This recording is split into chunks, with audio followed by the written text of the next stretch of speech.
10 दिसंबर 1948 को अक़वाम मुत्तहिदा की आम इज्तिमा ने इंसानी हकूक़ के आलमी ऐलान का इख्तियार किया। यह दूसरी जंग-ए-अज़ीम के तजुर्बे का नतीजा था, जो बैन-अल-अक़वामी बिरादरी के ज़रिए उस जद्दोजहद का खाका तैयार करने में इंतहाई हिमाकत को फिर से कभी ना होने देने के वादे के तौर पर आया था।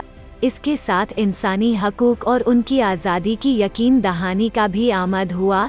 Universal declaration of human rights इंसानी हकूक़ का आलमी ऐलान एक बैन-अल-अक़वामी दस्तावेज़ है, जिसे 1946 में आम इज्तिमा के पहले सत्र में लाया गया था।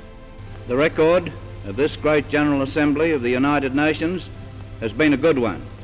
Despite criticisms which have been made, a magnificent record has been created by the passing of the Declaration of Human Rights, by the Convention on Genocide, by the continuation of the Appeal for Children, and by many other decisions of this great Assembly.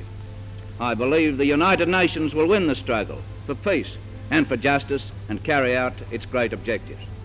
आज UDHR को इख्तियार करने की 72वीं सालगिरह है, जो कि एक गैर मामूली दस्तावेज़ और नए अक़वाम मुत्तहिदा की पहली अहम कामयाबियों में से एक है। 1930 के दशक की इंतहाई मईशती दबाव और दो आलमी जंगों की वजह से हुई तबाही से पैदा हुए आलमी ऐलान को इसी तरह की तबाही, जुल्म और खिलाफ वर्जी के लिए तैयार किया गया है, जिससे दुनिया भर में काफ़ी नुकसान हुआ।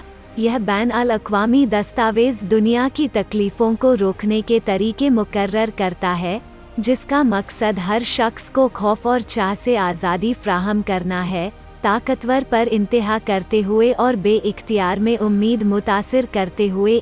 इसने इन सालों में दुनिया भर में लाखों लोगों की ज़िंदगियों में बेशुमार फ़ायदेमंद तब्दीलियों को बढ़ावा दिया है, जो कि इस बात को भी ज़ाहिर करता है कि कोई भी इंसाफ से बचने के लिए कारगर नहीं है।